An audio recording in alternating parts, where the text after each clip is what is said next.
Well, welcome. We're excited to be here together. I'm Joel Boone. I'm a local pastor in a church here in Modesto, and I'm joined today by Todd Hunnicutt. He's also a pastor and one of our global missionaries. And what we have the opportunity today is really to bring some equipping and resourcing to the local church regarding what Todd has been up to, his entrance into the mission field, where he's been working, the opportunities that have been presented to him, and really ultimately how that has put him in a position in a timely way to be an impact regarding the war that's happening in the Ukraine. And so we're excited to get into this together. So Todd, thank you. Thanks for being here with us, and we can go into this together. So get us started. Tell us a little bit about who you are and how you are serving as a missionary. I'm from Modesto, well actually since third grade. I went to Heart Ransom and Modesto High and JC and Stan State, and so you can't beat that. I ended up in seminary in the Bay Area. So I'm a local kid, and I just say that I'm a normal person. I'm not like, sometimes we missionaries, I don't know how you pastors get it in local churches, but we missionaries can be quite idolized or put on a pillar. And I know that, about my struggles. I know that sometimes, if I'm honest, I can run past Jesus to do his work.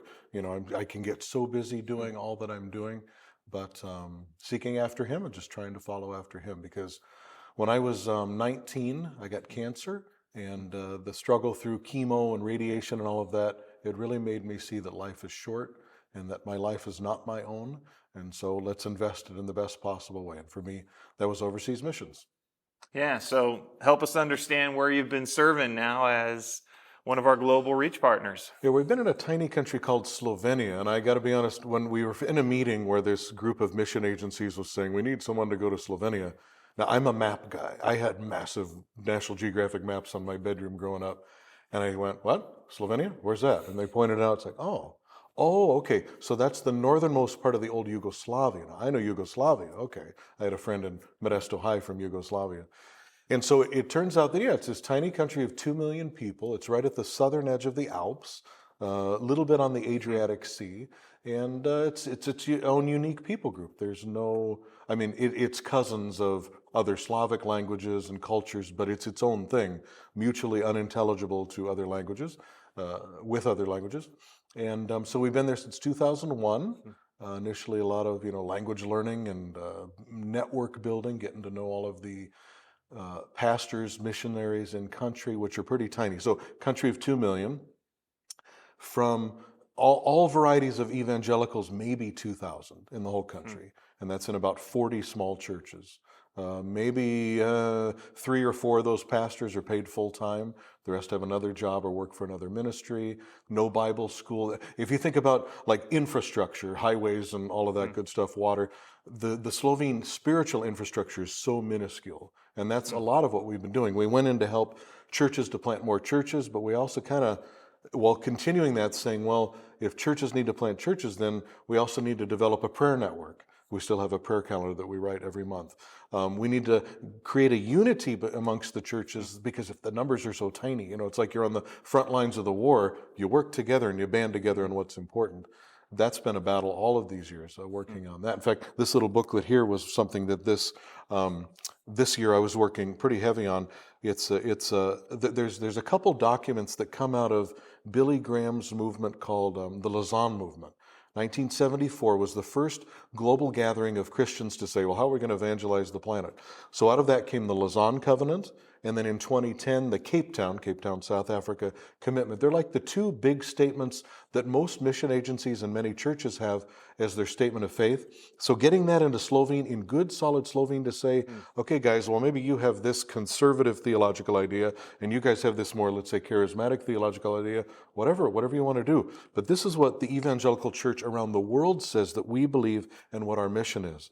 And so trying to get them on the same page, instead of, on the one hand, kind of a arm's distance, yeah, we're kind of Christians, but I don't know if I really believe that you're my brother, or kind of this good-hearted, yeah, we're all brothers and sisters, but we aren't really cooperating together because we aren't sure do you stand where I stand on this important issue? That's right. This is kind of a baby step in that. And so that's an example, prayer, unity, helping train pastors in preaching skills, or working on a study Bible. There's a lot of different things that will be spiritual infrastructure from Isaiah to prepare the way of the Lord, to remove Yeah. mountains that are blocking, or to fill in those valleys Yeah. so that the Spirit, so that church planting, so that discipleship can move more freely. Yeah, it's incredible. And for over 2 decades now, you've been serving.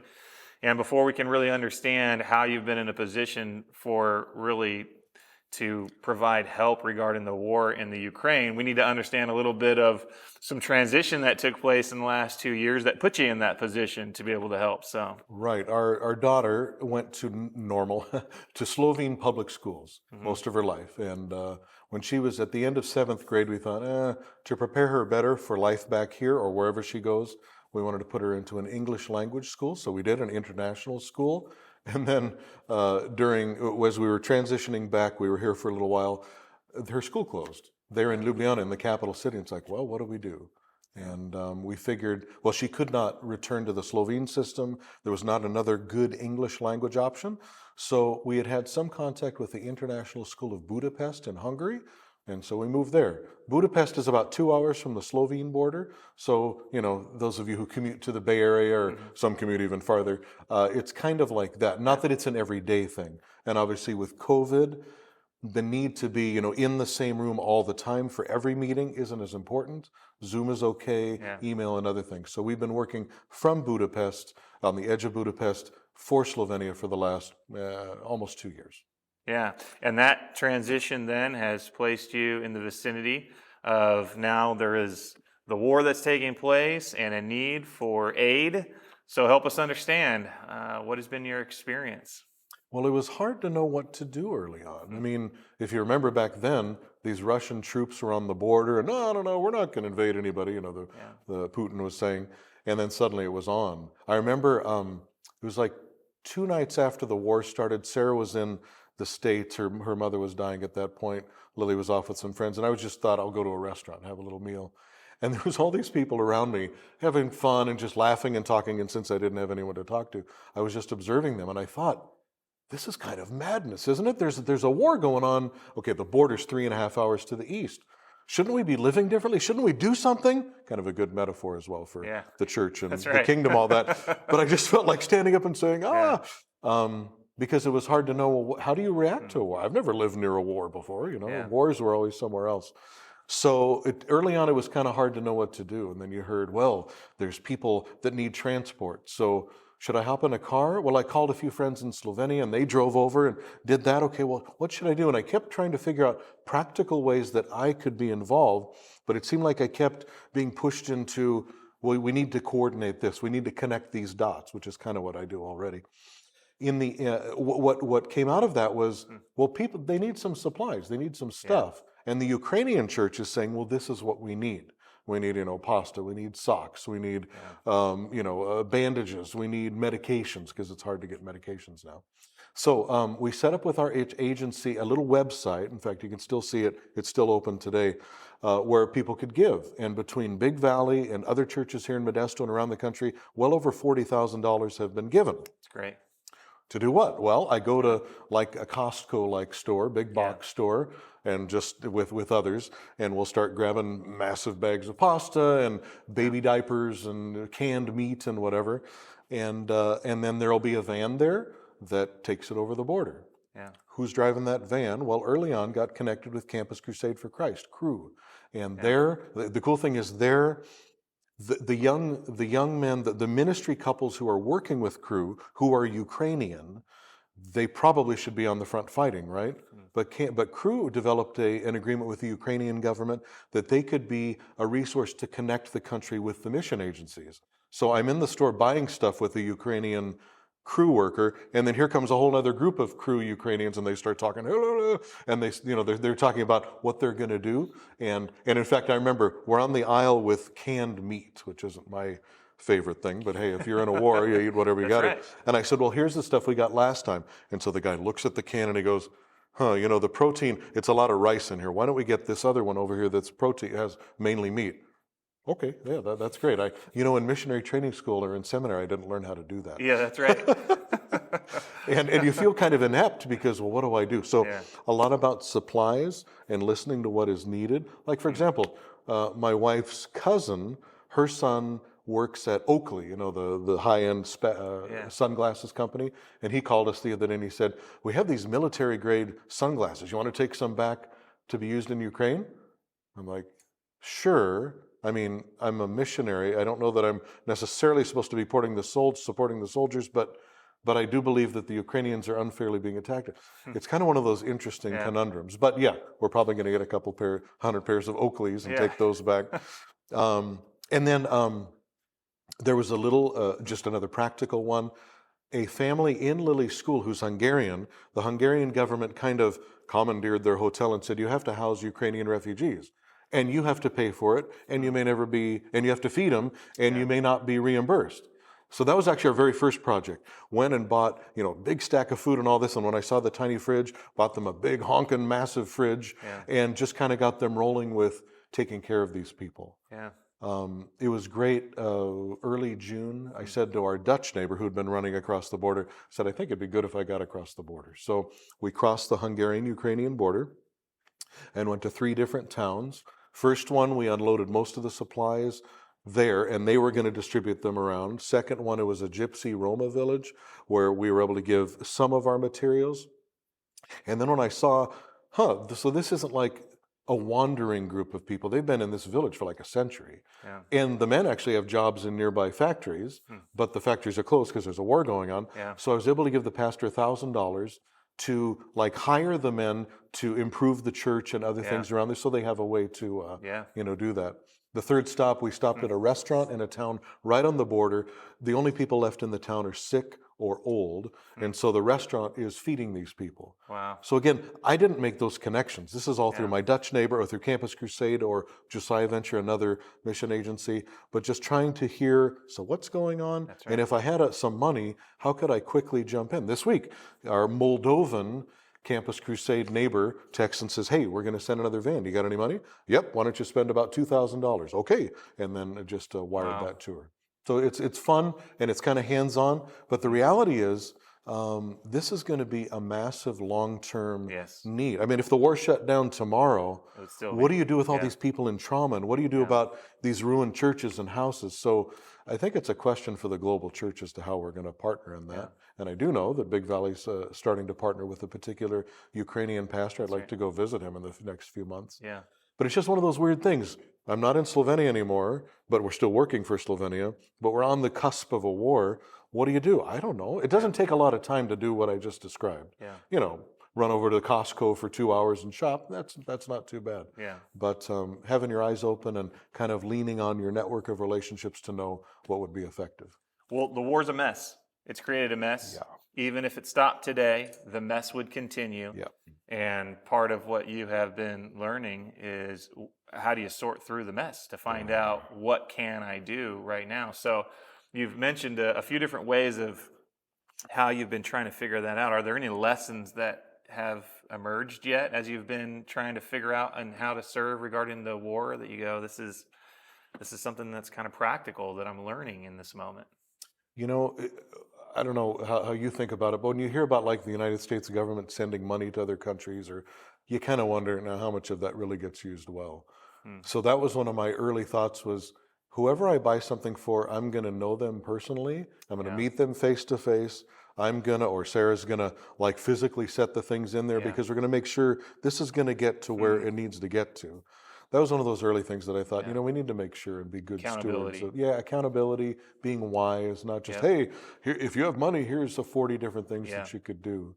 Well, what an encouragement to our church family, right? As we're supporting and providing financial assistance to know, hey, you're stewarding the resources. Right. That's incredibly important, and what an encouragement for all of us. Absolutely.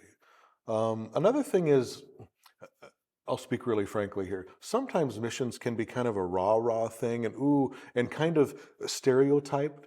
But if you really look at some of the nitty-gritty, it gets kind of messy and kind of weird. So thinking about like the future of Ukraine and even Russia too. I mean, there's going to be hurting people on that side of the border as well. What do we do with that? And how do we, because it is one thing, and praise the Lord, here's 10 massive bags of pasta and 10 big old jugs of laundry detergent or something. That's great. But yeah, what about when they're sitting in their home and they're That's right. hurting? All we could do so far was find resources that were in Ukrainian, get as many as we could, and send them along. But yeah, eventually someone's going to have to work with those people, That's right. and yeah, be a blessing to them. You know, it's interesting. Mm. The Ukrainians are not super hepped up about getting out of Ukraine. A lot of countries, it's like, let me out of here. I know that like Finland and Netherlands, they have these lovely apartments that people could go to, but no, they're wanting to stay on the border. In fact, Right. when I was on the border, 8 weeks ago or whatever, I would see women, children, and older men walking out of the country with their suitcases at the border. And I saw women, children, and older men walking into the country with their literally at the same moment. I'm looking that way, and I'm looking that way, and I'm thinking, I'd love to hear your story, and I'd love to hear yours. Yeah. What's going on here? Yeah. It's so massively complicated, and I don't know, what role we can have. But yeah, it's a thing of trying to see where is God moving in this as That's right. well, and where is He shaking up the nations. Yeah. We know that when there is political unrest, when there is financial crises, when there is that, people are more open to the gospel, let's That's right. just say. And so if the world has been relatively stable for a while, how can the move of the Spirit, how can the Yeah. church lean into that and say, well, here's an opportunity to minister? Yeah. Well, it's very disruptive. War is Yeah. very disruptive. And in that disruption, God can get people's attention. Yeah. And I imagine that that's happening quite frequently to where people are now aware, hey, my life has been totally turned upside down. Maybe I should think about the Lord. Maybe God has a plan for my life. A lot of what you've described is super practical needs that you've been taking care of, but you've indicated so clearly the real question is, how do we care for the people ongoing? What is the ministry needs that's beyond the practical, but the spiritual to come alongside, and to discern those and to discover them. So eyes and ears wide open, moving forward, trying to learn from the Lord. What's the next steps? Yeah, I would say, who are the Ukrainian and Russian speakers Yeah. anywhere, and could we mobilize them on short-term teams or long-term things to really be able to go over? I mean, I would assume I chatted in English with folks across the border. Of course, right on the border, they were speaking Hungarian and Ukrainian and everything mixed up. I'd pull out my Slovene trying to see how close it was to Ukrainian, not too close. I would think that, there could be opportunities for short-term, long-term, and then, like this partnership with this church. What could that mean in this year, as you've committed to, or in the long term? I really don't know, because we're not really postured for war. We're not really ready for that. We're kind of have our programs, and here's what we do, and we're trying to pursue these different things. And then there's massive disruption, and you have to say, God is somewhere in this trying to call people unto Himself. That's right. Okay, well, let's pray and figure out how we can partner with Him. Yeah, well, you just identified something very interesting. We're not postured for war. Our programs aren't for war. Yeah. But God's a God of people, and He lives in us. He lives in His people, and the people need to be mobilized for how God would want them, and so how important to be led by Him. Okay, but we're not postured for death. Yeah. We're not postured for disease. All of this stuff happens in this broken world. That's right. And so then we go, oh no, everything isn't the way that it should be. Nothing in this world is the way that it should be. And so sometimes I feel like we're kind of postured for comfort and pleasure and, comfortable life and, well-scrubbed people that look good. It's a dirty, nasty world, and we need to engage in it. And, I don't think that we have to seek it out, but when it happens, let's lean in. Yeah, that's great. What would you say to the church family, in the States, here in a local church here in, Modesto, California? What should we be doing? What should we be thinking? What's an action step right now? How do we continue to support you, partner with you, who's right in the middle of it all? Boy, I could talk for a couple hours on that one. Well, for one, I just ask, are you spending your life in the way that when you look back from eternity, you go, not just well done, good and faithful servant, but you'll say, I totally made choices that were of eternal investment. The old Randy Alcorn phrase, you can't take it with you, but you can send it on ahead. I can totally invest in my own, and it sounds almost selfish, but when Christ commands us to do so in Matthew, you go, well, then I guess it's a valid thing. Lay up treasures in heaven. it's a command. It's not just, well, I think this is a good idea, or because we can be rather self-effacing and, well, I don't need to. No, he wants to give you a reward. He wants to give you those crowns, and there's nothing greater in all of history or time that would be better to do than that. So just saying, how you spending your time, how you spending your money, how you spending your energy, and it isn't for me to compare to you or to someone else. That's right. It's for me to stand before God and say that my life is not my own. I've been crucified with Christ. So how should I live today? I don't know. I mean, what about the hundreds, thousands of Afghans that are here in Modesto? It would be, I can't even imagine. I have some friends that are doing it, befriending an Afghan and walking with them through all of the funky cultural differences and then Islam put in there. I don't have any idea. Yeah, but good luck. Would you like to go to Afghanistan and try to do that? And you have the cultural adaptation? So I think that sometimes maybe we're acting as if there isn't a war going on. I mean, a spiritual war all throughout history, and we're kind of just living whatever. So I'd say, on a personal level, think about that. Well, you talked about how important it's been for you to steward the resources you're bringing into the Ukraine, and what an example. Every resource we have, we are to steward it. We are the stewards of everything that God has allowed for us to have, to see every day, every moment, but every resource. How am I stewarding it for what God would have today? That's right. That's right. And that doesn't mean life is lame-o and boring and I'm sitting, in a monk's robe and doing nothing. I mean, I love travel. Hey, that's one of the benefits of the missionary life. I love Disneyland. I like movies. It's not that I'm a monk sitting somewhere, but it's that the Lord can also give us pleasures that are simple. Like in the book of Ecclesiastes, just enjoy time with your wife, just enjoy a glass of wine or whatever. The simple things of life, I think, are that for which we are made, rather than all of the stimulation coming from our phones and everything else. I'm as guilty of watching YouTube videos and everything else as anyone. But we just have to steward our lives and the resources that we've been given. Hey, as a missionary serving overseas, I love, in fact, we said this on Sunday, I love when someone signs up to get our prayer updates. Awesome. Because the things that we're doing, in fact, as we've been presenting these last couple of weeks, talking about all the things, people are like, man, you're doing so many things. How do you juggle all these things?